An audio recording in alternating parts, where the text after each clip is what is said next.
Hey everybody, welcome to the Quick Draw. It's me, Mike again, formerly known as Owner Young Guns. With me is my co-host, John, at Kamori Hiryoku.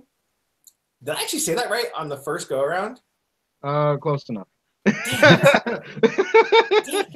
It's about right.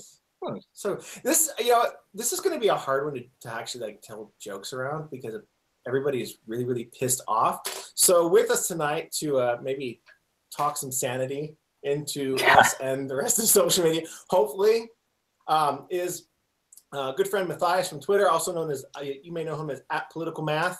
We're really glad to have him on the show. Matt, how you doing tonight? I'm doing good. Yeah, it's good to come on. And you said we're going to be talking about civil discourse, so we'll see how that goes. We are still allowed to swear tonight, so just that's okay. We're not getting rid of that. I need this. Don't take this from me. I just won't be able to show it to my mom. Your mom doesn't watch this show anyway. She does sometimes. She does sometimes. That's more times than my mom watches this show. I feel so unloved right now. Well, you got to push them more. But anyway, I don't think I want my parents to watch this show. My mom would have a heart attack. I think she'd be like, nope, didn't need to know it. Don't need it. I was gonna say my dad would probably watch this all right, but I don't want to talk about it. But anyway, so Matt, Matthias, you're pretty big on Twitter. 30,000 followers. You've probably seen it all this week. I've seen some of it. I've been trying to stay off as much as I can, but I see bits and pieces, and it's horrible, and I hate it. So, what's the worst you've seen so far? I think the defending the sheriff or the sheriff's deputy not going in, that's the worst one for me so far. I've actually gotten angry at that one. I have been honestly, the most frustrating thing for me has been the NRA poking at people and pushing buttons when all they had to do to win this is shut up. If they didn't say anything, they would be complete winners of the news cycle entirely because everybody's being horrible and awful and attacking them for something they didn't do anything. And it's becoming more and more clear that the Broward County Sheriff of the police just royally messed this up. But the NRA, Wayne, whatever his name is Wayne pushing. Yeah, he's pushing buttons and he's trying to make people angry and he's saying that journalists really want these mass shooting events. And it's so I can't bring myself. My natural inclination is to be on the right side as opposed to the left side, especially with all the really awful things that have been happening, calling Rubio a murderer and that sort of stuff. But they can't, I'm not on either side right now because both sides are being so grotesque to each other. It's not my circus, not my monkeys. I'm out. I don't want to do this. Bye. Yeah. Sorry. And I think go ahead, John. William. I was gonna say, might that be because I know that in cases like this, like I said, it's usually the often, and sorry, I see it more as something the left does more, that the usual assumption is if you don't agree with my position, you don't care. You don't care about children dying, and you just want children to die in the schools and in the streets everywhere, and blah blah blah. Right. And I find that may be what turns a lot of people off to both sides of the argument, is that it tends to be an assumption that if you're not on my side, you just don't care. Right. Everybody has, nefarious intent and that sort of thing. And it's just, I'm so exhausted with it. That actually reminds me of one of my favorite quotes from my favorite author, Orson Scott Card, where he defines a fanatic. He's a good working definition of a fanatic is someone who is so convinced of their policy ideas that they either assume you have some nefarious ulterior motive or you're just been duped. If you're a retard or an evil person because you disagree with me politically, then that's a fanatic. Right. And that's kind of what we're seeing. I think is I'm kind of curious. What do you see is going to be the outcome of this fanaticism? Because I think sane people like you, like me, like John here, we see this and it's okay. Principally, we know where we want to be. right? Right. In terms of policy, we know where we stand in terms of politics, but then we look at both sides, and it's the monkeys running the zoo. You know, Right. I think the inmates are taking over the asylum.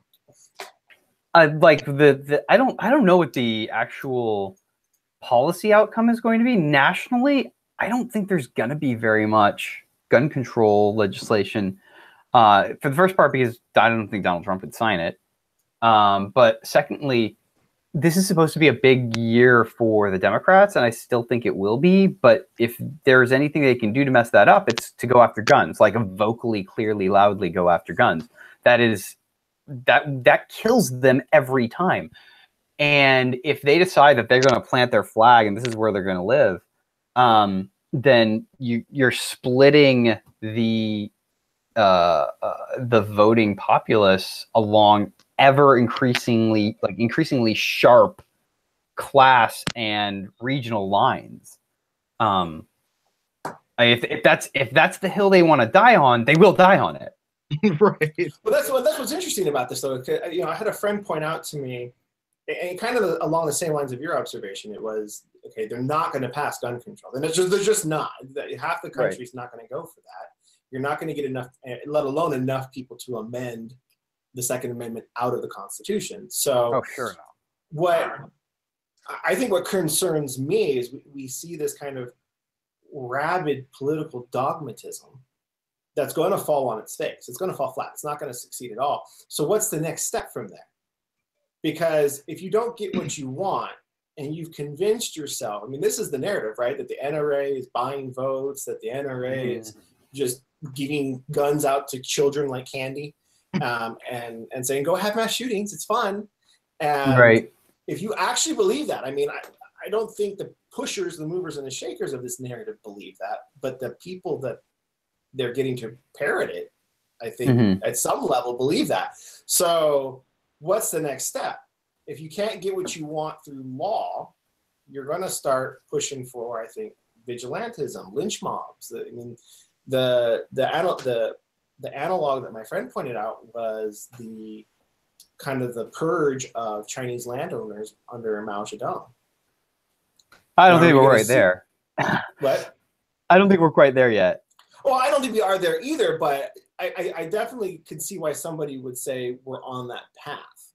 You know, well, if you give enough, and it's like you said, if enough people, if the right keeps winning just by not opening its mouth and let the left just like beclown themselves into oblivion, at some point you're going to get radical. I think you're going to get radical elements that say, no, we've got to take matters into our own hands. My problem is this. I think the problem is that they're not done on the law front. The thing is that I think Democrats have figured out that trying to get rid of the Second Amendment, they won't stop pushing for that, but they know they can't win it. What they are doing, however, is using several things as proxies as a means to slowly infringe the Second Amendment rights until it effectively gets rid of it. Because again, when Las Vegas came, it was bump stocks, even though no one had ever heard of a bump stock before that point. Now we're still on that whole thing about AR-15s, which is why we keep constantly putting out things about myths about AR-15s, because AR-15s are the boogeyman. They are the proxy. They are the thing that, you know, because again, who was it? I heard it on, I think it was a Beck's show, Glenn Beck, where he was playing an audio of it. I forget who it was, some lawmaker in Florida that was pointing out, you know, that look, most of the guns you want to ban AR-15s and so-called assault weapons, but the guns we're not banning function exactly the same way. So he's saying, well, this is a start. In other words, we want those other guns, but this is all we can ban right now. And see, I think that's the point here, is we're trying to say, okay, look, what they're trying to go for is, we can't get rid of the amendment, but how can we restrict it so far that eventually it effectively is gone? And I think that's what they're trying to do. Ipso facto. Right. I think you're going to end up with this is definitely one of those moments when I'm glad that we still have the federalism we do have, but I worry about it because I think you're going to get some of these programs pushed forward in states like California, New York, where there is no functional recourse. Like the Democrats so solidly own those states that nobody's going to vote them out no matter what they do. and you're going to end up with these sort of two worlds of like two worlds in America, right? Like the one that's run by Republicans, the one that's run by Democrats, and that worries me because that is like because I don't like the idea of having two functionally different sub countries inside one country, right? Like that sounds horrible. I think that's almost unavoidable at this point because Democrats, especially look at California. California believes, and it's right, that it functions on a totally different set of values than the rest of the country. I think they're not wrong. They're right. They do function on a completely different set of values, and that's why, inevitably, they are going to be kind of a sub-country unto themselves. It's why people in California were talking about secession, and while I don't think it's going to happen, they might as well effectively have seceded because they're so completely different from the rest of the country that, you know, right. you literally, they reject everything that we tend to hold as bedrock in the middle of the country, you know? Yeah. What I kind of wonder too, to what you were saying, Matthias, about, you know, one party running one half of the country or a good portion of the country, the other half running the other half, the other party running the other half. That almost kind of conjures antebellum America right before the Civil War. Only now you don't have a Mason-Dixon line that like clearly delineates, you know, one side versus the other. It's you're going to have your coastal states versus your flyover states. You're going to have your urban centers versus your rural centers. Right. So that makes things, I think, a lot messier. Oh yeah, much. This is I'm not happy about the way this is going. I feel like you really do have like just the divergence between, and I think you're right. It's more of a urban versus non, and I wouldn't say urban versus rural. I'd say urban versus non-urban, because things get a lot more Republican as you move towards the suburbs. Especially if you move out of like range of public transit in a lot of cities, and then things start getting a lot more Republican.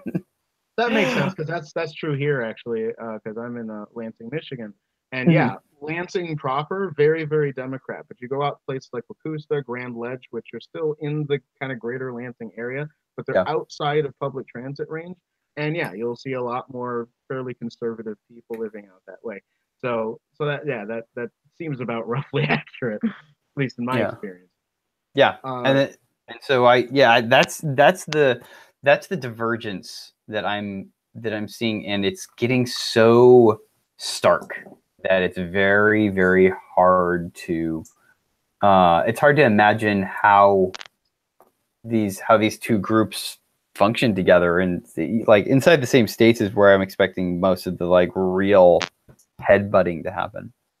And so where are the same people going? Because I've been on Twitter off and on for about 7 years. Only the last year was I really active on Twitter because I didn't like it until recently.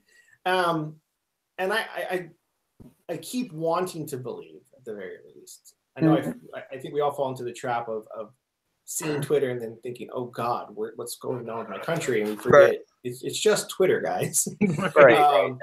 But it feels like more and more people like you, people like myself and John, that where we kind of say, okay, look, we have our political beliefs, but we're approachable. Like you can talk to us. We can debate. We can discuss. Ornery is more kind of a fascistic, is a facetious moniker than an actual like state of being. I'm really not an angry person, guys. Right. But where are those people? How do you straddle that fence? How do you say, okay, I'm going to stand for what I think is right, and I'm not going to be nuts about it in the face of insanity? I think a lot of people have left the conversation, right? They're like, oh, well, this is crazy, and you all are crazy. So I'm out of here. And which is like A, probably pretty healthy, but B, like really depressing. When CPAC is going on right now, right? And I spoke at CPAC 9 years ago, and I met so many cool people. There was such a range of opinion. It was funny because like the guy who spoke before me, I just kind of sat in the back and rolled my eyes the whole time because he was talking. He was gonna primary John McCain, that traitor, and get him out of there, and so on and so forth. But then I came on, and it was me and a bunch of young conservatives, and we talked about social media and humor, and I met so many like cool policy people, and I couldn't even like. If they asked me to CPAC, I'm not sure I would go. If they offered to pay my way to CPAC, I am not sure I would go because it is nuts. And I don't know. That has been happening over the last 5 years. I don't know why or how. Because but the thing I worry about is if you got a young person, like me 9 years ago, going to like saying, okay, I want to get more involved and I think I'm a conservative. So where do I go? Oh, there's this big conservative conference, and then going there and thinking that like, this is the movement. Right. Mm-hmm. And being influenced by like, I wouldn't want young me influenced by the people who go to CPAC right now. Cause they're crazy. What do you give us some examples? What do you mean by that? So CPAC where they're like booing, booing John McCain, and they're, they invite Marie Le Pen over, and all it is a like where they have Milo as I'm not sure if they had Milo back this year, but they invited Milo over. It's this kind of like crazy super offense fest where it's like, how can we get as many people as angry as possible? And I don't see the kind, sane, like level-headed people that I met when I was there. Mm-hmm. Now, the thing to me is something you mentioned earlier, I think is the reason why we're here. You said that people are checking out, but the problem is I think the people checking out of the discussions are the ones who absolutely need to stay in it. Because once you let the sane people check out, the only ones you've got left are the crazy ones. So the thing is that they are going to run the discussion on both ends of it. Like again, somebody took a shot over here at the local legislature at Glenn Beck for I don't know. Apparently, he did something concerning Marie Le Pen. But what he said on his show was the point was not to say that he thought that Le Pen being there was so great. It was to show what happens when enough people get pissed off, but all the sane ones kind of go away. Is that you're left with people who are upset, and they may be genuinely upset over genuine things, much like with Trump. People who had a genuine reason they were upset, but their upsetness completely went out of the realm of, okay, is this guy a conservative? Is he good on policy? They didn't care. So the thing is that, again, the people who did care kind of checked out, And so as a result, what are you left with? The ones that ended up having him win the primaries. And so the thing was, to me, it's the same thing with CPAC. The reason CPAC is going crazy is because the sane ones are just saying, I'm out, forget it, I'm out. And and that's why I think something Ben Shapiro points out is about loving the fight. We don't have enough people who are willing to stay in it no matter how stressful it gets, because you have to be the voice of sanity. And especially because you can't check out. You got to stay with it. And if you don't, it leaves only the crazy people. Right. So, guilty confession, I love to fight. Exactly. That's why I haven't checked out. That's my problem. I am trying super hard to make sure that when I fight, I'm fighting with people who are listening. Because there's so much craziness on Twitter. There's so many crazy people that you could spend all your time just talking, like just taking what they say and amplifying it and saying, see how crazy this is. And it almost seems like an effort of futility when you consider how many like troll accounts, bot accounts, paid accounts there are out there whose sole existence is to wear people like you down. There was some, I can't remember what the name of the account was, but there was some like some account that was ostensibly a mom, and she was kind of like white supremacist-y, and I'm trying to is it like the trad wife or whatever her name was? Yes, that's the one. That's the one. And she was like, and she's like supposedly Mormon, but I can almost guarantee you she's not. I swear to God, like I'm not convinced that's a human or like a real person. No, she is. She is. Feels she was actually in a and I'm a Mormon ad. You know, have you seen those like their PSAs from the Mormon Church? And they're like, okay, and they tell their life story, and they're like, and you know, basically to humanize Mormons and make us seem normal. Okay. And that's weird. And well, they took that one down. She came out as like this white supremacist racist. The church was like, no, you can't be racist and a member in good standing. Goodbye. So they yanked her. I'm a Mormon ad, and they don't publicize this thing, but I almost guarantee you that she was up for some disciplinary hearing or something with the church, because they don't let that shit fly. Yep. But yeah, she would be like super like normal, like this is what my church teaches, and all the Mormons, myself included, would be like, no, we don't teach that. No, we don't. And it's but again, the lie gets around the world before the truth has time to put its pants on. And so, you know, and another thing, you know, going back to this Second Amendment thing, because it really is the issue that if you were worried about the country coming to literal blows and literal war over it, this is the one issue that you could get there on. Because, you know, and this is where, and follow me on this, because I'm not trying to argue that leftists do not care about children. My issue is they live in a very, very different world. In their world, and I actually wrote an article about this because there's a scene in the Avengers actually that kind of mirrors this thinking, is the idea that if you could just take all the weapons away, everyone would be fine. But the problem is the problem is the weapons, not the people. If you would just eliminate weapons, why the world would be peaceful. Absolutely.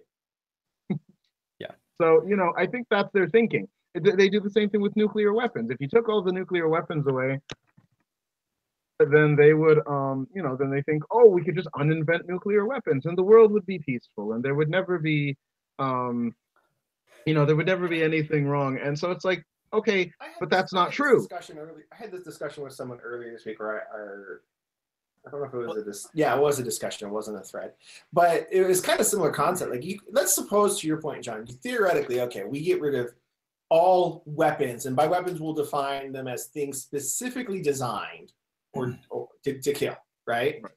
So not inanimate objects that could be ad hoc into a weapon. Just that's anything. Right. Yeah, and that's where I'm going with this. Like, if you get rid of every weapon on the planet, right? Somehow magically you snap your fingers and they're gone. There's still rocks. Yeah. there's still blunt objects. Like, there's still your fists. Like, you can still kill people. And the discussion I was having earlier this week with someone was like, yeah, look, if everyone was moral and upright and good and decent, maybe a little religious, it wouldn't matter how many guns you had out there, because people wouldn't use them. They'd just be like, well, I've got this. I mean, I like to go to the shooting range, but I don't need it because nobody's ever going to mug me or attack me or try to rape me, so I'm cool. So, likewise, if you have the inverse, right, you can take away all the weapons, but if you take away morality, you take away spirituality, you take away decency, and I mean, you're still left with violence. Like, that's not going away. That's part of human nature, and that's, I think, what I find distressing about, you know, the shrieking at each other and getting the facts wrong about guns and gun stats, which we'll get to in a minute here. Because I would definitely have to pick your brain, Matthias, since you're a math guy. We're both math guys, so we'll see. I just happen to like. But if you're too busy shrieking at each other and focused on, you know, things that really don't impact how people treat each other, and you're just looking for excuses to mistreat each other, you're not going to solve the gun problem. If anything, you're going to escalate it. And that's my big concern, is that we're both sides are saying we want to end violence, but I can't remember if it was Martin Luther King or Gandhi that kind of taught, like, if you have violence in your heart, you're not going to get rid of violence. Right. No matter what. Yeah. And also, I feel that the thing with the left, and I think this is where, because something I used to say a while back, every argument over gun control is inevitably an argument between gun owners and people who know how guns work and what it entails to make certain controls, and people who know literally nothing about any of this.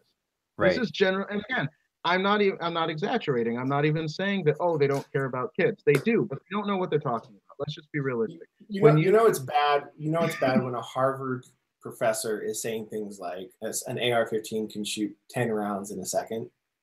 Right. It's like I decided I wanted to put that in perspective, so I responded. I'm like, all right, everyone, make a fist. Now pump that fist as fast as you can. Try to pump it 10 times in 1 second. right. Mm-hmm. If you can do that, you can't do that, okay? So try that experiment, and if you still think or still want to say that an AR-15 can shoot 10 rounds in a second, make another fist. Then punch yourself in the face. You're a moron. Right. And Really, I think there's. I think this goes to the urban versus suburban and rural sections. Like a lot of liberals that they don't live in a place where you can shoot, right? Like they don't live in a place where you would ever think to shoot. You wouldn't expect someone walking down a major metropolis area to be, carrying anything. And to them, the idea is largely like, I step out of my house, and if there's danger, either the police are not very far away because I live in this urban center, or there are a lot of other people around, and like there's this feeling, there's a sense of security, and I think it's especially dangerous with I consider myself like upper middle class. I'm a techie. I'm in Seattle, and one of the fascinating things that I've discovered is that when I commuted into downtown Seattle, I could get all the way from my house, on the bus, off the bus, walking to work, and I didn't run into a single homeless person. I didn't walk through a single bad part of town. I felt completely safe and secure the whole way there, the whole way back. And if that's how you live your life, then you think, well, why would anybody need a gun, right? But the fact of the matter is that the most effective thing in terms of safety that Seattle has done is basically they've effectively cordoned off the parts of the city that wealthy professionals walk through, and the parts of the city that they never go to are really, really quite frightening. And I can say, as someone who lives in a more urban area, that it's not the most urban area, but the reality is that it is possible. It is possible. Shootings happen around here. Again, they're not like Chicago often, but they happen. Mm-hmm. People get shot. They get stabbed. The reality is it happens. And so I have a gun. So the thing is that again, it's. I don't. I had a boating accident, and all my guns are gone. Oh yeah, government, if you're watching this, don't come to my house because you won't find anything. Forgot about that. Yeah, boating. I do a lot of boating, by the way. So I'm not near any body of water. Right? But I had a boating accident. I got the Great Lakes, so I can say that, I guess. But there's still kind of. Anyway, my thing is just that. All that aside, I think the left does have an agenda. The reality is that while I do believe that they care about the lives of children, I also don't believe they have any solutions that will actually benefit them. The thing is that they are putting forward the solutions they think will benefit because the world they live in, and I don't mean like the place they live, I mean the ideological world they live in, is one where the problem is the weapon. Take it away and everybody's safe. And I'm sorry, that is not the real world. And that's the world leftists live in. And so the reality is, if you don't, this is why I took the time even to come up with, at least I took a shot at it. I'm not an expert, and yet given a couple of hours, I came up with a plan that I think a lot of schools could use to defend and secure the grounds and secure the students. Mm-hmm. It's not that hard. It's not hard at all. It's just that you have to have an understanding of how these things function and a willingness to believe that, you know what, maybe carrying guns makes sense and we shouldn't be trying to violate that right, but they don't think that way. So I think that's what it is. It's not I don't care, I just want to see children suffer. No, I don't think it's that. I don't think leftists are doing that. But I think there's something they care about a little more, which is I want to take the guns. that's one thing that really is frustrating me. I want to make an analogy between this and when I was unemployed, I tried to do the food stamp challenge, right, where you take a certain amount of money and you try to. And when I did that for 6 weeks. I always thought doing it for 1 week was kind of BS because you could fast. You could literally fast for a week, and I've done it. It's not actually like you haven't solved anything or learned anything. So I tried to do it for an extended period of time. Say, okay, we've got leftovers, we've got food that carries over from week to week, so on and so forth. When I got to the end, I wrote this like, here's what I learned, and one of the things that I said at the time was a lot of people do this, and then they go on and they say, well, I did this, and this isn't enough money to live on. So we need to change the law. And I'm like, I don't understand that, because there are literally, if you literally believe people are living off this much money, and your solution is, well, maybe sometime around the next election cycle, we can get enough of our people into the thing, and then they can go through the law and they can change the law, and then we're going to wait for that to go. So these people who you think can't eat food right now, they don't have enough food right now, you've given them a 4-year window in which you're going to solve that problem. Are you crazy? Like, you're not helping them. If your only solution is through the government, even if it's a great solution, it's got a 3 to 4 year waiting period on it. And I feel the same way about this. Like you may think that the solution is legislative. What are you doing in the meantime? Like, what other things can you do while you wait for that to sift its way through? Because what I see is like several layers of the security apparatus that's supposed to keep us safe falling right on its face. And that's something I think we can all agree needs to not happen. Well, especially when you're talking about the big answer for the left, when you say, well, how am I going to protect myself? It's like, you have the police. And it's like, well, so do those kids. Like, right. They had, now I think it just came out, there were like 4 other deputies that just sat out there, or 6 other deputies. I'm worried about the news tomorrow. It's going to be like, well, actually there was a picnic. They all had a picnic. They were sitting out there and they invited all their friends. And the entire police department was there, just sitting outside the school. That actually brings up that's a nice segue to something. I don't know if you saw this. There is a thread circulating on Twitter. I've read through it. I've posted it on our Twitter account, _opinions. And it's a little distressing. And I'm a little, if it checks out, now it seems legitimate. It links to public documents. It links to credible websites, news sites. And what it does is it paints this very scary, very corrupt, like Flint level corruption of the Broward Police Department, and how they actually, and it started out looking into Trayvon Martin, ironically. They're looking into Trayvon Martin and his history, and what this individual who's doing this investigative journalism claimed is, what they discovered is that there was a program put in place to kind of balance the scales for minorities. Apparently, minority students were seeing a disproportionate number of suspensions and arrests. Okay. So they were trying to fix that. And of course, the way politics fixes that is by not enforcing the law against certain individuals. So, and Trayvon Martin might have been one of those individuals that didn't go into a lot of detail, but this whole thing spiraled out of control, and then criminals kind of picked up on this. They're like, wait a minute, we can start recruiting minority students to commit crimes for us, and they won't get arrested. Right. And if we do it towards the end of the year, when the arrest quotas have been filled up, they're even less likely. And so there's this pattern of these crime was going up. It started with misdemeanors. Kids guilty of misdemeanors were getting a slap on the wrist, catch and release, and then it expanded to felonies. And the theory here is that SROs, the school resource officers, may have been part of this. The most corrupt cops end up getting kind of shunted to these school resources because they're in on the program. They know, hey, look, we can't arrest this kid because got the wrong last name, or he's got the wrong pigmentation. So I don't know how true that is, and I don't know how much of that ties to Cruz, the shooter. But if it does check out, that's distressing. Like, that's evil.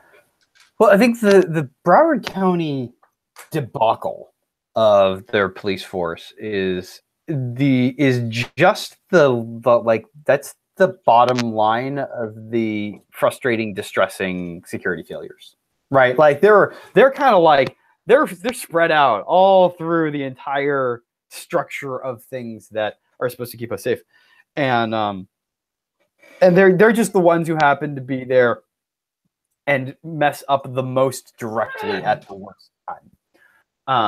I was thinking about this a little earlier, and I'm wondering, I'm wondering if we treated school shootings like terrorist events. I wonder if that might be the starting point of fixing something like this. And one of the ways I think we might be able to do something like that is, part of the reason we don't have as many terrorist attacks as we used to have is because the FBI, like, they're a terrorism task force who are focused specifically on terrorism. And they do things that some civil liberties people don't like too much, like basically setting up fake terror events to kind of draw in people who might be, right? Like, they have these people who pretend that they're like setting up a terrorist event. They like poke people. They're like, "Hey, you coming to our big terrorism meeting?" And then they arrest them at it, right? And and a lot of people think that is like it's similar to entrapment, and they may or may not be wrong. I'm not a lawyer, but we definitely don't treat school shootings like that. And a lot of these kids who end up doing school shootings, it sounds like if we treated school shootings like that, you could like suck these kids in. They'd be like, "Hey, I'm, fake teenager from this region or area. I'm thinking about a school shooting. Anybody interested?" Like, half these kids are not very quiet about their desire to shoot things. I bet you could probably like suck some of the more dangerous ones in. Yeah, but I think, like you mentioned earlier, I think you have some civil liberties concerns with that entrapment issues. Yes. And also, we're talking about the same FBI that was notified about Cruz and couldn't find him when he used his real name on the internet. Like, that's I don't know how much trust I want to put in that. I feel like, and both of you guys bring up good points, and that about anything we decide to do policy-wise is going to be a stopgap measure. I don't think there is any one policy solution that we can point to and say, "Yeah, that's going to cure mass shootings." The best you can do, and this is actually one of the reasons why I personally am okay with, at the very least, letting teachers carry. I don't know if we need to require that they carry. Oh, no. I'd be perfectly okay with teachers who want to carry being allowed to carry conceal on campuses. And then, now, is that going to stop shootings? No, it's going to take a few dead mass shooters for the rest of them to get the hint, like, "Oh shit, my school might actually be packing," but it'll mitigate, right? Will we continue to have mass shootings if we arm teachers? Yes, for a little while, until the message gets across that, hey, our teachers are armed and capable of taking you out. But in the meantime, those mass shootings may not even register as a mass shooting because they might not get to that point. Right. In the meantime, let's figure out a way to actually end mass shootings. You've got that window of time. But I don't think anything legislative is going to fix it. It's a cultural thing. No, this is also this is where I'm going to float something, because here's the thing. So I came up with an idea. Remember I said that it takes like 2 hours to come up with something? It's not complicated. Right. First and foremost, the logic I had is this, and we can use previous shootings to basically tell us a lot about what can stop them. Mm-hmm. First of all, first logic we need to understand. What ends an active shooter situation? There is only one thing, and that is putting someone in a position to shoot back as soon as possible. So how do we do that? Well, for starters, let's look at Parkland. The first step right away is that he had a gun he could not conceal. He should never have made it into the building. Therefore, your first layer of defense is going to be at the entryways. To me, because, okay, so there are three things that I've heard that people have floated, and I think it's not any one of them, it's all of them. So one, they've said, well, the schools need security guards. And everyone's like, no, security guards are easy targets. True. But then they said, well, what about letting teachers carry? Agreed, but that's not enough either for certain schools. Then they said, well, what about you hire, and I think this is a great idea, you hire like retired military and law enforcement officers as guards in schools. And I said, that's great. How about you do all of those? The reason I say that is because what you want is a layered defense system. First of all, you need your, because again, something Ben Shapiro mentioned that stuck with me is he said that, well, people don't like this idea because you're militarizing the school and that's traumatic to the children. First of all, so what? We militarize, quote unquote, banks, stadiums where we go to watch games played, and yet not students. And it'll traumatize them. You know what traumatizes them more? Getting shot. So my thinking is look, crews should never have made it in the building. That means you need someone at the entryways. Entryways should be ready to be locked down. That means you need to be able to close them off, stop the entry. Secondly, they've been able to wander the halls with impunity to kill whoever they want. You need people who are in the halls who are, again, it's not like you need an army. You just need a strategic number of people in the halls to be able to mitigate the shooter's ability to move. Then you need ways to defend classrooms. I like the fact that in Parkland, the JROTC guys had like Kevlar mats that they used as armor to protect the class. Why not actually invent something that can be pulled, like say on a wheelie or something you can slide across the room that protects, like an actual Kevlar mat intended for that purpose. Something like that. The idea is you want to slow your shooter down or possibly eliminate him with people in the school ready to deal with him. And if not, slow him down till police can overwhelm him. And so to me, this comes down to the school. The school needs to have a plan. If the schools don't do this, this isn't going to stop. At some point, the schools themselves have to be secured enough to be able to deal with these shooters. And also, like you said, it may take a few dead shooters to figure out these plans are going to keep them out. And once they figure out you're not getting any glory because you're going to be dead at the door or not far in, guess what? You deter them, especially if you tell people, hey, we've set something up. You try to harm our students, you're met with deadly force. End of discussion. There are a few schools that have done this. People don't. But I think, John, you're not going to see those kind of changes. I don't probably not know if all of those would be necessary. Not for every school. If you just fix the root of the problem, then that's kind of the issue here with people yelling at each other and focusing on things that are irrelevant. One of the arguments that I find really frustrating is when the left and the right throw gun stats at each other. Right. Oh boy, yeah. Because the right will say, no, look, see, gun rates have gone up or gun ownership has gone up and crime has gone down. Well, that's all well and good until you realize that crime went down because abortion was legalized. The people that were going to commit crimes were actually getting aborted. Like, that's not the argument we want to make. And at the same time, the left will say, well, look at these countries that, their crime rate went down. Well, if you look at those countries, either their crime went up after their ban or their crime was already going down before the ban. Australia. Yeah. So there's zero causation. You hear this a lot in stats. Don't confuse correlation with causation. There's a negative correlation between gun ownership and, in America at least, a negative correlation between gun ownership and criminal violence. But also, there's zero causation. Like one is not linked to the other. You can throw guns out there like piñata bursting with your favorite hardware, and crime doesn't necessarily go up or down one way or the other. It's a cultural thing. And you look at some of these countries that have been successful with their weapons bans, like Japan.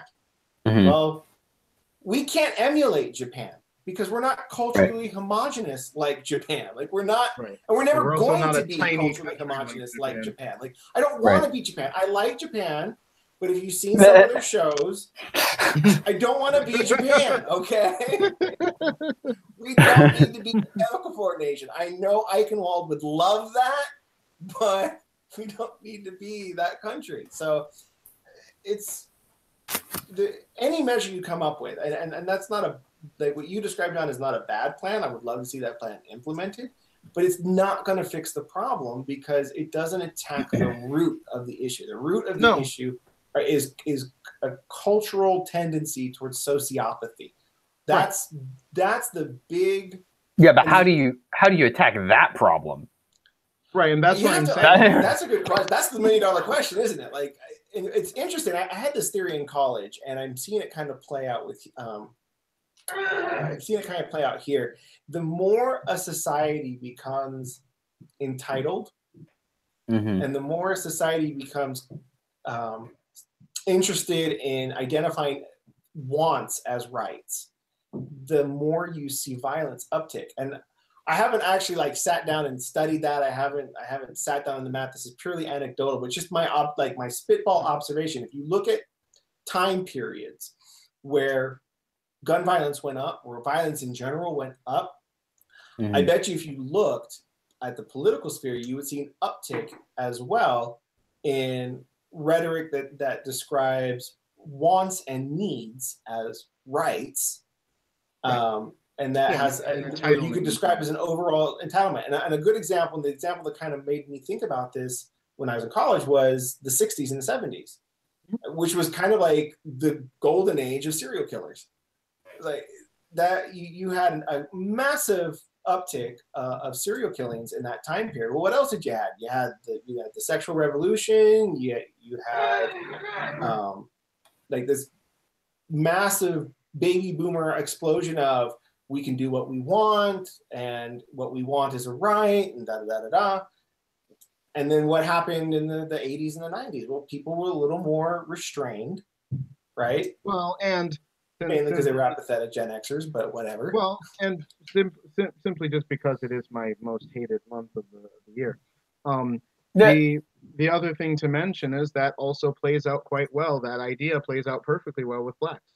Look again at the time that crime upticked among black people, around the time that they developed, especially among poor blacks, because we see it in inner city poor blacks as a sense of entitlement, a sense of, the society owes me, I should have this, I should have that. Where is violence most prevalent among blacks? In those places, exactly. So I think there's merit to that idea, that a sense of entitlement breeds a level of violence, because when you don't get what you think you're owed, you will try to go out and ultimately take it. But to Matthias's point, how do you fix that? Yeah, I mean, one of the things that I've seen was someone said something about like missing fathers in the home, and this X number of mass shooters didn't have a present male figure, so on and so forth. Which if the percentage is right, it's a very high percentage, and that was a little bit disturbing. But again, how do you fix that? Right, like that ship has sailed. It sailed a long time ago. It sailed literally 20 years ago, and now we're getting the results of that. And you can't go back in time and fix it. It's done. This is why I say that the level of defense, at least because just like you said about political solutions, there's a window on them that takes time. What do you do in the meantime? Same is true with that problem. It's generational, I would argue. It has a lot to do with how parents raise their children. What's the thing you do in the meantime? And I think school defense is the answer. That ultimately it comes down to, you have to deal with it at the site of the place it happened. And right now that's at the schools. If you want to deal with school shooters, you deal with it at the level of the school. The police, as much as they may try, they can't be everywhere. They can't get there until like half hour passes and stuff like that, and they shot 17 people. But if you have them on site, you have a much better chance of ending it before much damage gets done. And this is why I focused on it. And there was a father who lost his daughter at Parkland, who said the same thing. Schools have to focus on the plan. And I believe he's right. This is not a legislative thing. You're not going to solve this with legislation. You're not going to solve this by violating the rights of legal gun owners, because they're not the ones committing crime. So at the end of the day, trying to disarm them is a waste of time. It's something the left will never understand. But unfortunately, I think that's just what they're going to keep trying to do, because they live in that fantasy world where disarming people will end crime. And maybe too, I was going to say, we talked earlier in the show tonight about people checking out, right? The sane people are looking at the crazies and saying, I can't deal with this shit. Bye. Mm-hmm. But that's where the change needs to happen. Right? If you're going to check out of Twitter, if you're going to check out of social media, you're going to check out of political discourse. That's fine. Like nobody really blames you for that. But then find some place where you do have influence, right? You know, maybe it's at work. Maybe you're the guy at work without being the asshole at work.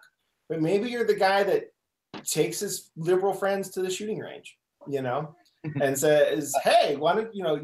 I'm going out with some friends or some family. We're going to shoot some guns. You want to go?" No, I couldn't do that, dude. Trust me, it's fine. Like there's a range here in Colorado that I love to go to, Colorado Clays, and the one reason I love to go to it more than any other place that I've gone to is they have seasoned safety officers there. They actually have retired law enforcement, retired military that just kind of sit there, and their job is to make sure, one, you know what the fuck you're doing, and two, that you don't do anything stupid.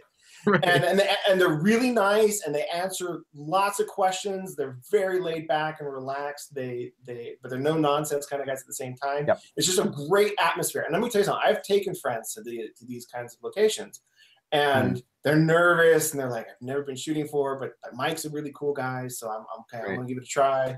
And they love it. Like the you know, I go to work the next day and they're like, dude, when are we gonna go shooting again? Like they just get hooked. And that's that, you know, you talk about what you can do generation. You don't have to wait a generation for people to get their heads out of their ass. You have to at some point say, okay, this is the change I can affect. This is the influence that I have in my community, in my little corner of the world. So what am I going to do to invite people to my side? You're talking about making the world like a little more sane one at a time, which is honestly kind of all I think we can do, right? Like it really is. But that's really the best approach. You know that it's the old saying, many hands make light work. You know, sure, right. If I only influence 5 people, okay, that's nothing, right? But if you influence 5 people and John influences 5 people, and those 5 people each influence 5 people, it snowballs, right? And that's a lot less daunting than trying to dive headfirst into insanity and then fend off all the crazy people and the retards, you know, fighting that fight that nobody likes to fight. Because that's how you get burned out. Like me, I love the debate. I love the fight. I love the challenge. I love smacking people down when they're being stupid. I love having positive, helpful discussions with people that disagree with me at the same time. Like I enjoy that. I genuinely enjoy that. I don't know if that's a personality defect or personality strength or what. Just like you could argue it's a defect for me that I tend to find the crazy people. I tend to use them for my personal amusement. I mean, you do what everyone has their strengths and their weaknesses, and not everybody needs to be a Ben Shapiro who can just like swat people left and right.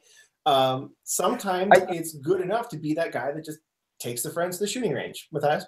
I want to say that I did really like what he said about how they're not going to be publishing pictures or names of any further shooters. I think if that was something that was adopted by media as a whole, that would make a really big difference, because the celebrity aspect of this it's one of the only things that really has a measurable effect.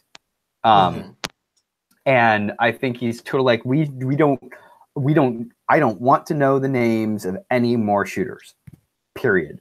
Yeah, right. I'm dying infamy. Or lack thereof, I should say. Right. In obscurity, I think you mean. Yeah. Obscurity, that's what we're going for, yeah.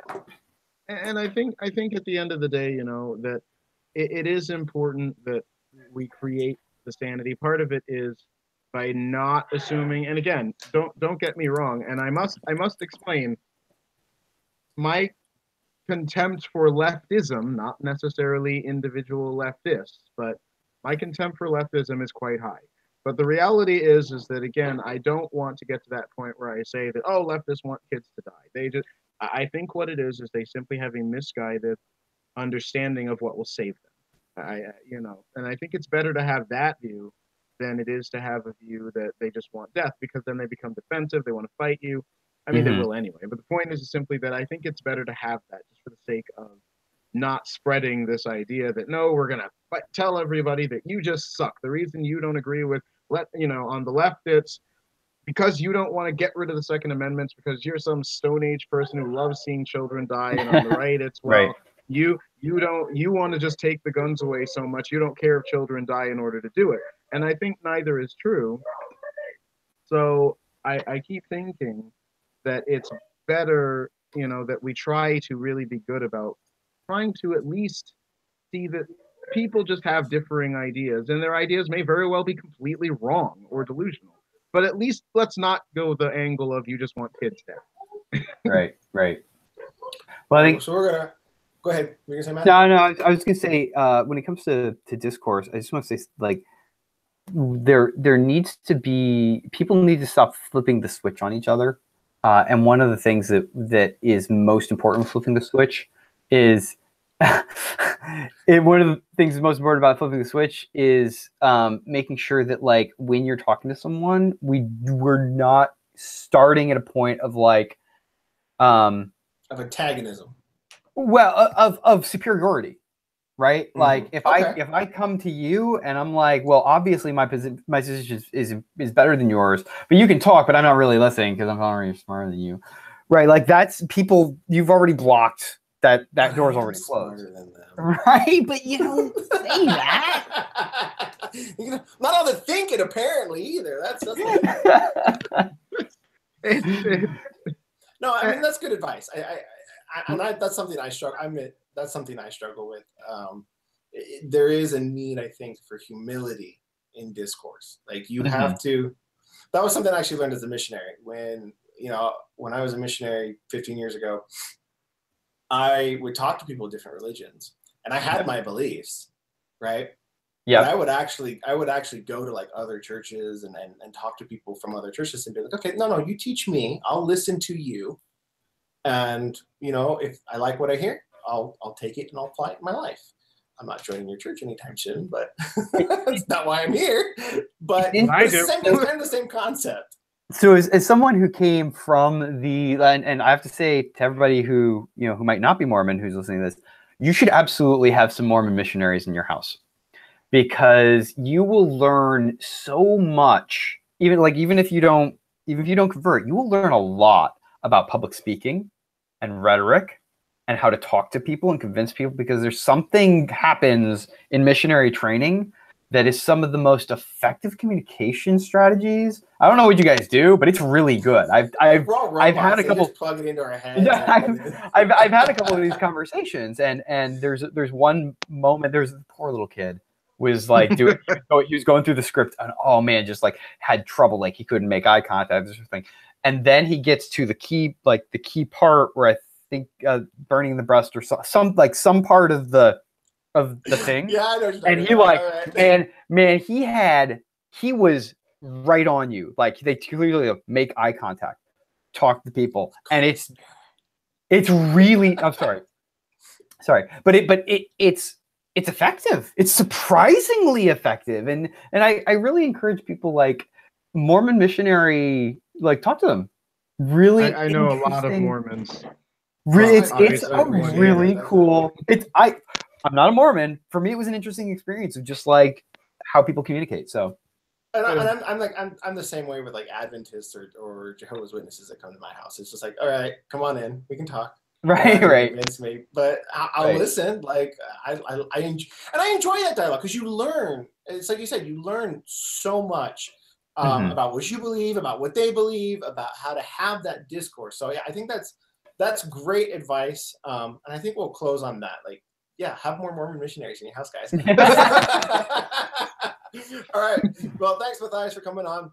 Yeah, thanks for having me. If you guys are on Twitter, make sure to follow him at Political Math. It's one of my favorite accounts to follow. He always has something insightful, very just good stuff to read, and it's a nice break from Twitter insanity. So if you're not following him, make sure you are following him. Make sure you're following us too at @ornery_opinions.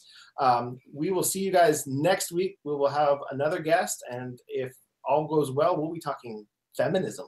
Yay! Who doesn't love that? Cool. So, you guys, insanity. thanks for coming by. You guys have a great weekend, and you guys have a good night. Thanks so much.